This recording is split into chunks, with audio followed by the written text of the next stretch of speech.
I'm Bobbie Ashley. Good morning. It is currently 59 degrees at 10:11, and I've got a special guest on the phone with me, Michael Kleen. Good morning, Michael. Good morning, Bobbie. Thanks for having me on. Oh, absolutely. And, of course, Michael, you are the author of the book called Tales of Coles County, Illinois, right? Yes, that's correct. It's sort of a labor of love for me. Now, tell us a little bit about what is in this book. Well, really, there are two parts to the book.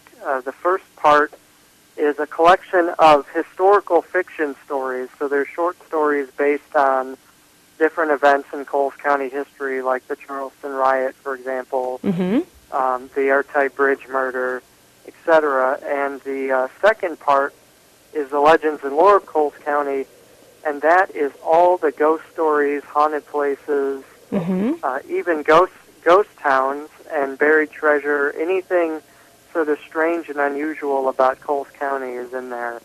Oh, and that's then, very cool. Well, tell me, what is your favorite story or legend or lore from Coles County? Well, my favorite story has got to be the Airtight Bridge story, because it came to me, you know, people just said, oh, you got to check out this creepy bridge.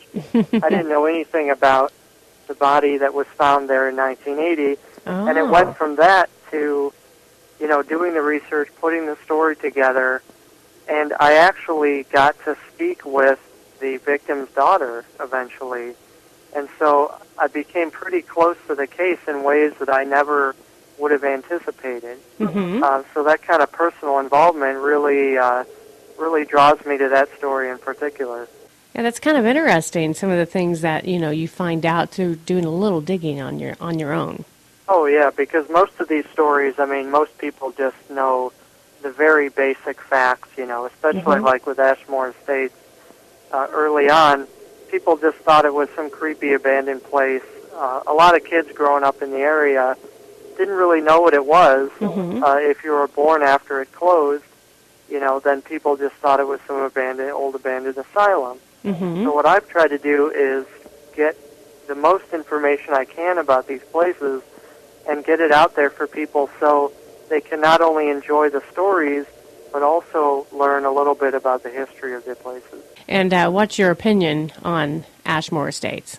Because I know that a lot of folks around here talk about Ashmore Estates.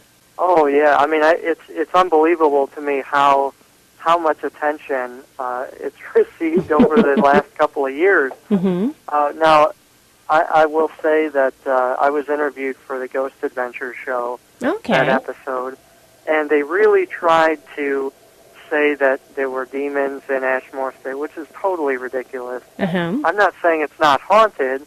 I mean, it certainly could be haunted, but I've never felt threatened or anything in there. Yeah, that show tends to go that direction for some reason. I really enjoy the building, and I've always felt like it should be preserved as a historic landmark. And hopefully one day it could. I know earlier this year it was devastated by a storm. Yeah. And the roof was blown off, and I'm afraid that it's just going to continue to deteriorate. So hopefully there's a dedicated group of people that really love Ashmore Estates, and hopefully they'll save the building. Yeah, I mean it's because it's the historical value on top of the haunt. I mean, yeah, it's famous for the haunt, but the historical value is something too. Oh yeah, well I think a lot of people criticize sharing ghost stories, and they think it brings a negative reputation, or it brings vandalism to cemeteries. But I think it can work in the opposite direction, where it brings people who care about these places and want to preserve them. Absolutely.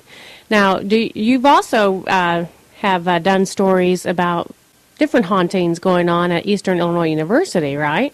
Oh, certainly. The legend of Pemberton Hall is one of the most famous stories in Illinois. I wrote a whole sort of standalone article about it that can be downloaded from my website. That one is kind of cool because it sort of takes a folklore motif, this story of the roommate's death, and kind of makes it local, and incorporates Mary Hawkins, who was a real person, into the story.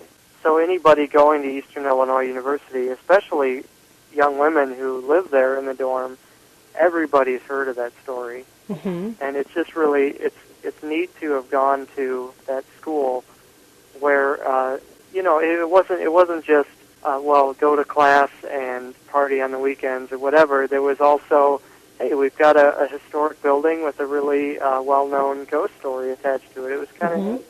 Absolutely. Do you have any stories about, like, for example, Mattoon? There is, of course, the Mad Gasser of Mattoon, which a lot of people know about. That was in the mid-1940s. There were these strange gas attacks all over the town of Mattoon. Oh, my goodness. A lot of people blamed it on mass hysteria and said that, well, it was just because World War II was going on and people were afraid of gas attacks. But from what I've researched, it seems like there were legitimate attacks, that something was actually going on. And there was a book written about it where the author alleged to have found the perpetrator. Right outside of Mattoon, there is Ragdoll Cemetery by the Coles County Airport that's supposed to be haunted by a rag doll that drops down on unsuspecting trespassers.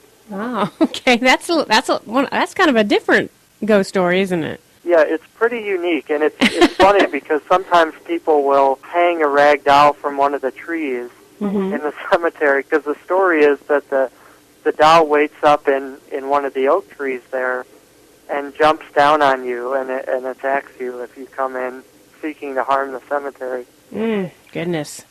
Yeah, well, I'm really interested in digging up stories that haven't been talked about in a long time. There's a home in Charleston, a very historic home that was built a little before the Civil War, and the Daily Eastern News wrote a series of articles about the owners thought it was haunted, and they were sort of promoting it as a museum and everything. And I believe that story basically was forgotten for many decades. Oh. And I went through the Daily Eastern News archives and pulled it up and put it in my book. So hopefully it'll preserve that for posterity. Now, Michael, where can folks find your book and any information about any of the books that you've written? Well, the Facebook page is real active. Just look up Tales of Coles County, Illinois on Facebook. Also, it's on Amazon.com. And if any of your listeners are in Charleston or Mattoon, the book is also being sold at the Book Nook in Mattoon and the Lincoln Bookshop in Charleston. Okay. And there's signed copies there people can pick up. All right. Well, Michael, thank you so much for joining us today. I know you sent some books to give away, and we will give those away as soon as we get them in. And thank you again for joining us. Again, check out Michael's book, Tales of Coles County, Illinois, on Amazon.com. Thank you, Michael.